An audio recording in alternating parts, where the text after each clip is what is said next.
እንግዲህ አንዳንዴ ማንም አያየኝም ብሎ ብቻ እኛ የወጣነው ለስራ አላማችን አንዳንዴ ስንረሳ በገዛ እጃችን የምናመጣው መዘዝ አለና። ሰላም ጤና ይስጥልኝ ውድና የተከበራችሁ በመላው ዓለም የምትገኙ ኢትዮጵያውያንና ኤርትራውያን እንደምን አላችሁ? በያላችሁበት ሰላማችሁ ብዝት ይበል እያልኩኝ እንግዲህ ይሄን ቪዲዮ ከመጀመራችሁ በፊት እባካችሁ ላይክ አድርጋችሁ ጀምሩ፣ ሼር እያደረጋችሁ ለሌሎቹም አድርሱልኝ እላለሁ። እንግዲህ መግቢያዬ ላይ እቺ ልጅ እንዳያችኋት እንግዲህ በሷ ቤት ማንም አያያትም፣ ማንም የለም። እንግዲህ እኔ ማለት ጊዜው ቴክኖሎጂ ነው፣ ካሜራ እንዳለ ይታወቃልና እኔ እንዴት በዚህ ልክ እንደዚህ ልታደርግ እንደቻለች አላቅም። ማማመን እስኪያቅታት ድረስ ቀጥ ብለው እነሱ እያዩት ያሉት እየታዘቧት ያሉት በካሜራ ነበረ። እሷ ግን እንግዲህ መጅልስ ወይ ደግሞ ሳላ ለመከነስ መክኒሳዋን አርግታ እየተንደባለለች በመታዩት መልኩ በተያዘችው እንግዲህ ለካ እኛ ስንወጣ ስራ ተሰራም በሚል የራሳቸውን እርምጃ ወስደዋል ማለት ነው።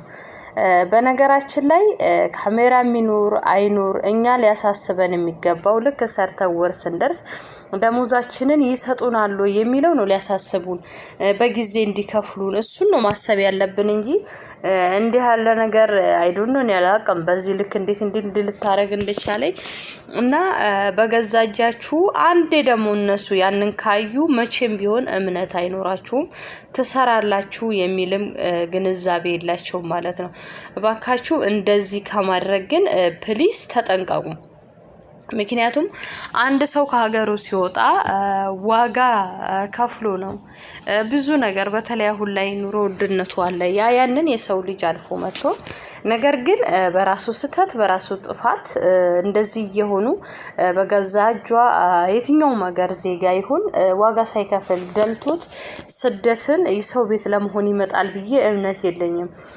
እኔ አንድ ጊዜ ስለዚህ ካሜራ ልንገራችሁ። መጀመሪያ ልክ ከኢትዮጵያ እንደመጣው ልክ አመት ከምናምን እስኪሆነኝ አንድ ቤት ነበር የምሰራው።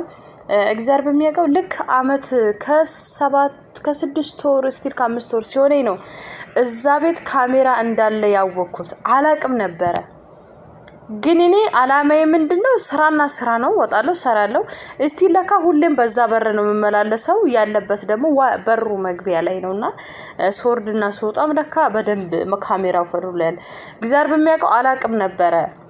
ግን እኔ ኖረም አልኖረም ግድ የለኝም። ግን እኔ ተዘላለኝ ገረመኝ። ከዛ በኋላ አንድ ቀን ላቅም የቻልኩት እኔና የማዳሟ ልጅ እቃ መጥቶ ሂጂና አንቺ ከውጭ ስበሽ ወደዚህ አምጪ፣ እኔ ፊቴ ላይ የሆነ ነገር ስላልተከናነብኩ ወደዚህ ላልፍ አልችልም፣ ካሜራ አለ አለችኝ። እኔ ያልኳት አዎ ካሜራ አለ፣ አታውቂም እስከዛሬ ካሜራ እዚህ ቤት እንዳለ? በፍጹም አልኳት። ከዛ እሱ ጋር ትልቁ መብራት ከጎን ያለው የተለጠፈው ካሜራ ነው አለችኝ። እግዚአብሔርን ያለፍን ያወቅኩት። ግን አንዳንዴ ደግሞ በራሴም የሆነ መተማመኔም ደስ አለኝ። ኖረም አልኖረም ትዝ ሳይለኝ በስነ ስርዓት ያለ ምንም ነገር ስራዬን ሰርቼ ያለታለ ስትለኝ በጣም ነበር የተገረምኩት። እንዴ ሆይ አምላኬ፣ ለካ አሁንም ሰርቼ በሆላካ ማምለጥ አልችልም ነበር። ግን እንኳንም ታማኝ ሆኜ እንድሰራ እንደው ብቻ የሆነ አምላኬን አመሰገንኩት።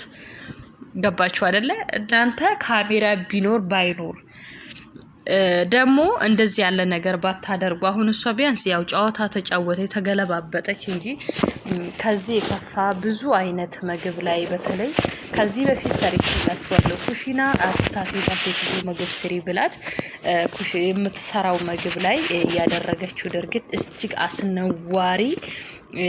ጁስ ፍጭ ትላታለች። በዛ ሽንቷን በጣም ነው የሚዘገነነው ለመጥራት እንኳን እንደዛ አድርጋ ማዳሟ ያየችው አጋጣሚ ያለና አንዳንዴ ራስን በተጠንቀቅ በነጽዳት አንድ ሰው ደግሞ ቤትን አምኖ ሲሰጥ ያንን እምነት ለራሳችን ብለን ታምነን ብንሰራ መልካም ነው። በሰላም ሰርተን እንገባለን። አንዳንዴ ራሳችንን እናመጣው መዘዝ አረቦች ክፉ ናቸው፣ አረቦች እንዲህ ናቸው እንላለን። ምክንያቱም እኛ ለነሱ ምን ያህል ተጠንቅቀን እየሰራን ነው፣ ምን ያህል ታማኝነት አርግተን እየሰራን ነው። ስለዚህ ይሄንን መጀመሪያ ራሳችሁን መመርመር ራሳችሁን ማወቅ አለባችሁ። እንደውም እኮ ካሜራ አስፈራ።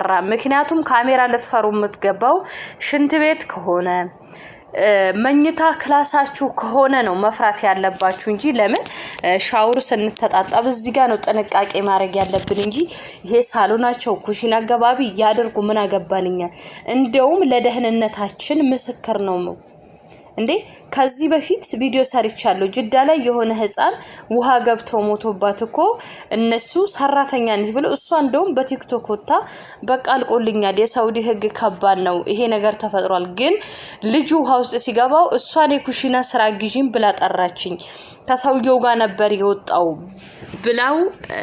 ብላ ነበር ልጅቷ ከዛ እነሱ ግን ያንን ሊያደርጉ አልፈለጉም ነገር ግን የህግ አካላት ወይ ደግሞ ፖሊስ መጥቶ ካሜራው ሲያጣራ ሰራተኛው አጠገቡ አይለችም በዙሪያው ማትታይም ስለዚህ የሷ ጥፋት እንዳልሆነ ተረጋግጦ ነፃ ወጣለች ማለት ነው እግዚአብሔር ይመስገን አያችሁ አይደለ አንዳንዴ ካሜራ መኖሩ ለኛ ደህንነት ጥሩ ነው ምክንያቱም የሆነ ነገር ቢፈጠር እናንተ ባሌላችሁበት ቢሆን ያ ካሜራ ምስክር ነው ይፈተሻል ማለት ነው ገባችሁ አይደል ያቺ ልጅ እንደዛ በዛ ምክንያት ነፃ ወጣለች ምንም አይነት ነገር ሳይደርስበት ምንም አልሆንኩም ጸሎታችሁ ምረርቶኝ ፖሊሶቹ እኔ እንዳሌለሁበት የካሜራ ደህንነቱ አሳይቷል እግዚአብሔር ይመስገን ብላለች አያችሁ አይደል እነሱ ለሳሎናቸው ለደህንነታቸው ለልጆቻቸው አርጉ እንጂ እናንተ ምግብም አብስሉ አውጥታችሁ ሳህል ላይ አርግታችሁ እረፍት አርግ ያረጋችሁ ብሉ ለምን አልበላችሁ ለምን